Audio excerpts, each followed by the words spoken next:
చిత్తూరు జిల్లాలో ఎర్రచందనం స్మగ్లర్లు రెచ్చిపోయారు. ఎర్రచందనం అక్రమ రవాణా జరుగుతున్నట్టుగా అందిన సమాచారం మేరకు తిరుపతి చెన్నై రహదారిపై తనిఖీలు నిర్వహించారు. తెల్లవారుజామున అక్రమంగా ఎర్రచందనం తరలిస్తున్న 2 కార్లు, 12 ఎర్రచందనం దుంగలు, మారణాయుధాలను స్వాధీనం చేసుకున్నారు.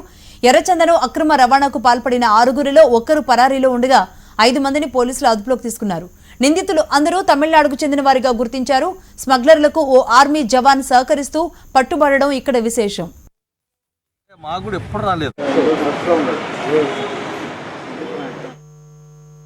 మామూలుగా అధికారుల ఉత్తర్వుల మేరకు మేము 1వ తేదీ నుంచి వీక్లీ చెకింగ్ వెహికల్ చెకింగ్ కూడా పెట్టాము కడుపుపేట చెక్ పోస్ట్ దగ్గర. ఎందుకంటే అది ఇంటర్ స్టేట్ బార్డర్లో ఉంది కాబట్టి ఉంది. ఈరోజు విధి నిర్వహిస్తున్న మన నగిరి సిఐ బద్దయాచారి మరియు మా సిబ్బంది అందరూ కలిసి వెహికల్ చెక్ చేస్తూ ఉన్నారు. అర్లీ మార్నింగ్ 5:30 కన్నా చేస్తూ ఉంటే అనుమానం వచ్చింది. వెహికల్స్ అన్నీ చెక్ చేస్తున్నారు. ఒక షిఫ్ట్ వెహికల్ ముందుకు వచ్చి స్పీడ్గా ముందు పోయింది. దూరంలో ఆపి దాన్ని ఆపడం జరిగింది. ఇమీడియట్గా ఒక 2-3 మినిట్స్ తర్వాత ఒక టాటా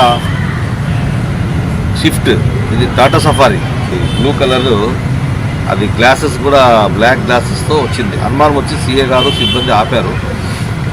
ఆపి చెక్ చేస్తే ఇమీడియట్గా చెక్ పోస్ట్లోనే ఎక్కువ సిబ్బంది ఉంటారు కాబట్టి వాళ్ళు చెక్ చేస్తారు. షిఫ్ట్ దగ్గర కూడా మా వాళ్ళు పోవడం జరిగింది. ఫస్ట్ ఈ టాటా సఫారీలో చెక్ చేస్తే దాంట్లో అది ఎర్రచందనం ముందలు ఉన్నాయని తెలిసింది. దాంట్లో వచ్చి ఒక డ్రైవర్ పక్కన కూర్చున్న ఒక వ్యక్తి పారిపోయినాడు ఇమీడియట్గా.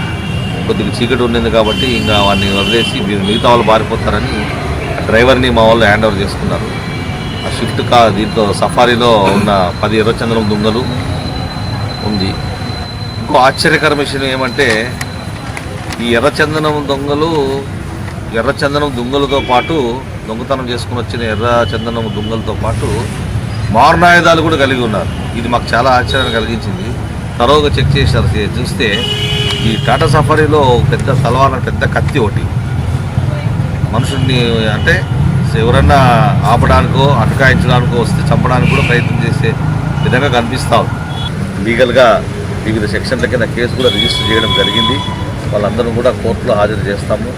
తర్వాత అవసరమైతే వాళ్ళని మళ్ళీ మేము పోలీస్ కస్టడీకి తీసుకొని దీని వెనుక ఉన్న వారి వివరాలను కూడా అన్నీ కూడా కూపిలాగి టోటల్గా దీన్ని పరిశోధనలోన పూర్తిగా సీఏ గారు చేస్తున్నారు. నగిరి సీఏ గారు ఆధ్వర్యంలో పూర్తిగా దర్యాప్తు చేస్తున్నాం తెలుపు.